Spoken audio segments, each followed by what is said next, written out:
ایک خاتون کی ان کے گھر ایک بلی آ کر دودھ میں منہ مار دیتی تھی یا پھر کبھی دودھ پی جاتی تھی۔ وہ اس بلی سے بہت تنگ تھی۔ وہ خاتون تاک لگا کر بلی کے انتظار میں بیٹھ گئی۔ رات کو جو ہی بلی دودھ کے برتن کے پاس جانے لگی، خاتون نے بلی کو دم سے پکڑ کر گھما کر دیوار سے مارا۔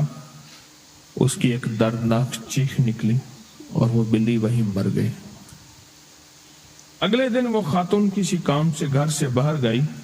سڑک پار کرتے ہوئے تانگے کا بم، جس لکڑی سے گھوڑا جویا جاتا ہے، بانسیں ہوتی نا، اس عورت کے سینے کے آر پار ہو گیا۔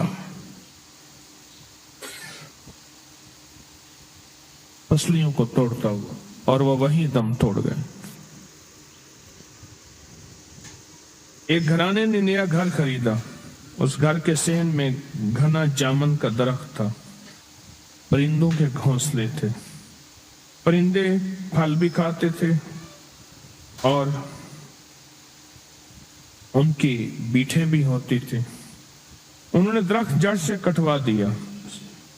صحن میں پتوں کا گند بھی ہوتا تھا۔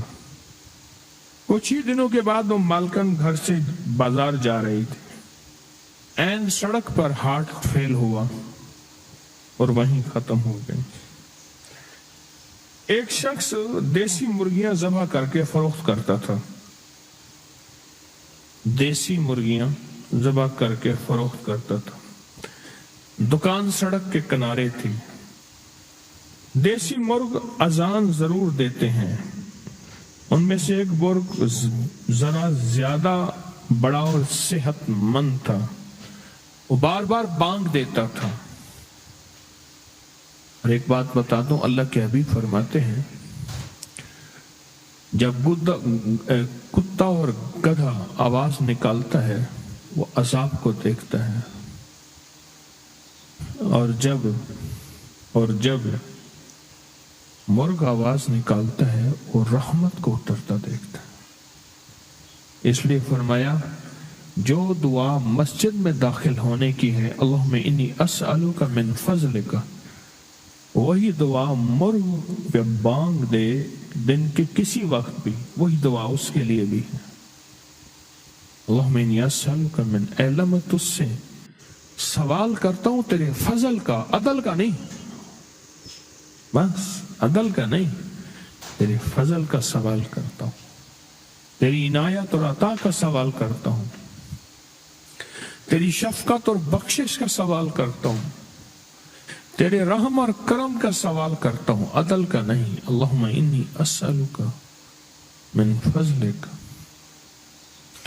اور ایک روایت یہاں تک ہے، مفہوم ہے، وہ لمحے جن لمحوں میں دعائیں قبول ہوتی ہیں، ان میں ایک لمحہ وہ بھی ہے جب مرغ بانگ دیتا ہے۔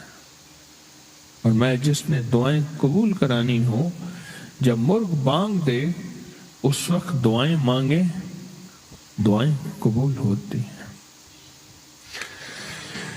تو کہا کہ ایک مرغ بار بار بانگ دیتا تھا۔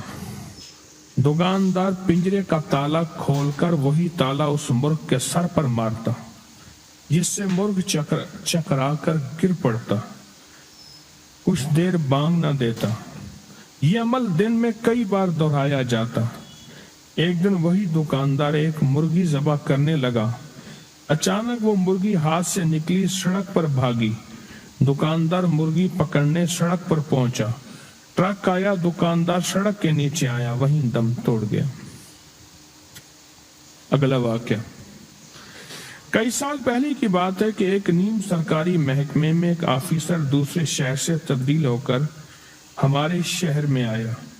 جس جگہ اس کا دفتر تھا وہاں بے شمار درخت، پرندے، گھونسلے موجود تھے، اور انہوں نے تنے میں قدرتی سوراخ بنا رکھا تھا اور اس میں گلہریوں کے بچے دیے ہوئے تھے۔ طوطوں نے بھی انہی کھو میں اپنے گھونسلے بنائے ہوئے تھے۔ اس شخص نے اپنے کچھ دوسرے ساتھیوں کے ساتھ مل کر درخت کاٹ کر بیچنے کا فیصلہ کیا۔ گرمی کا موسم تھا، جانور پرندوں کے انڈے بچوں کا